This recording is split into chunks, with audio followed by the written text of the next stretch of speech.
Mr. Marston, I've been hearing about your plans. Have you, Miss McFarland? Yes, from Lee Johnson, to settle here and build a life for yourself. I'm afraid those aren't my plans. See, I already have a life. Well, I had one, and I'm trying to reclaim it. Or maybe what you could say is I had two, and I'm trying to end one of them so the other can survive. You do so love to talk in riddles, Mr. Marston. Do you do that, I wonder, as a substitute for having anything interesting to say? Probably, Miss McFarland.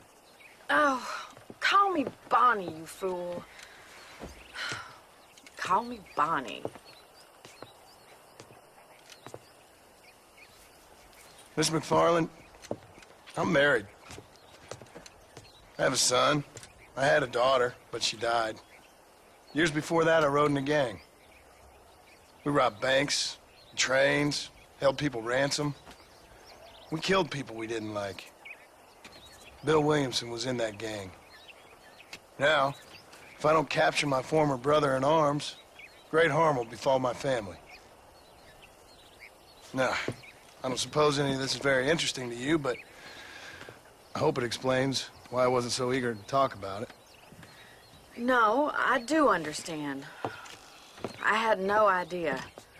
You poor man. Even in this new country, memories don't really fade. My father was an illiterate Scot born on the boat into New York.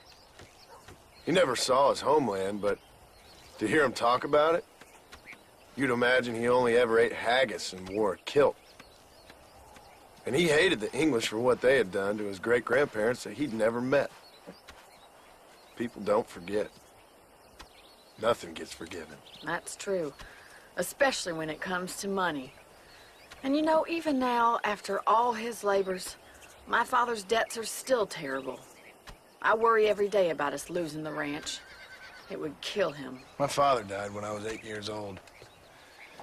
His eyes were, well, let's just say he was blinded in a bar fight south of Chicago.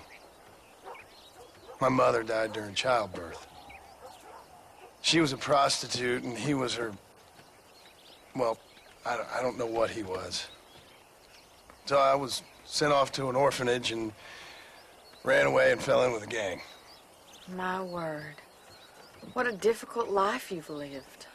The leader of the gang taught me how to read, taught me how to see all that was good in the world. He was a great man in a way. But you killed people. Sure. And I've suffered for it. And that's the life I left, or tried to leave. Said too much, Bonnie.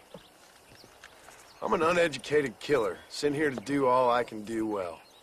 Kill a man in cold blood so that another man may do his part to cut crime in an area, and a rich man can be elected governor on the back of these promises. Civilization is a truly beautiful thing, Mr. Marston. Listen, can you help me? Well, I can try. What do you need, money? No, nothing so complicated. I need an extra hand to take out the herd to pasture. Sure. Point me in the right direction.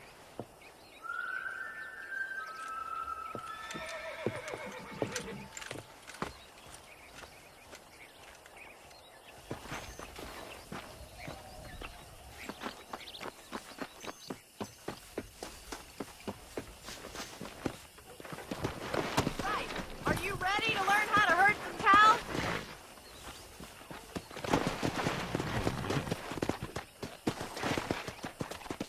Whoa there! Thank you for telling me all that back there. It must have been hard for you. Hope you understand now why I've been playing my cards somewhat close to my chest. I didn't know you had a wife and child. Then again, I don't think I ever asked.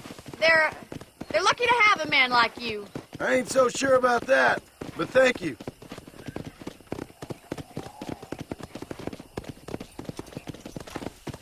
Hey there. How are you today? Hey, good to see you.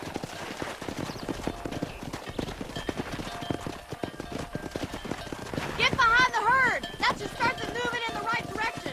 Assuming they aren't put off by your smell. Come on. That's it. Easy now. Stay behind them, Mr. Moss. Drive them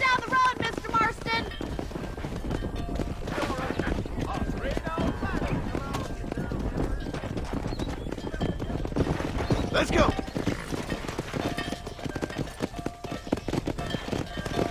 This way! We need to take them out to the pasture!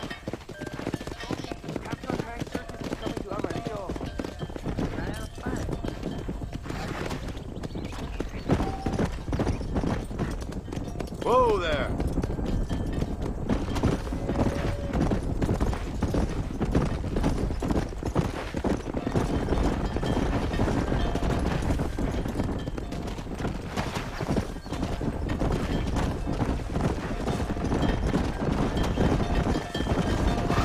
Slow up.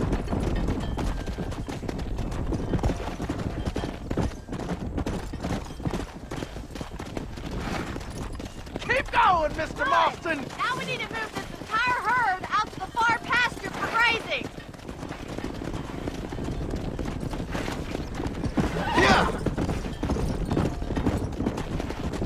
Sweep back and forth behind them! Keep them nice and tight! Keep them tight now. Come on, easy up Bunny's there. gonna love this.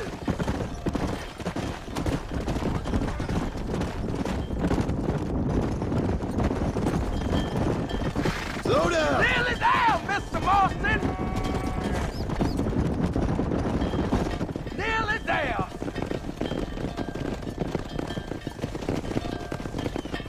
You're not bad with the herd.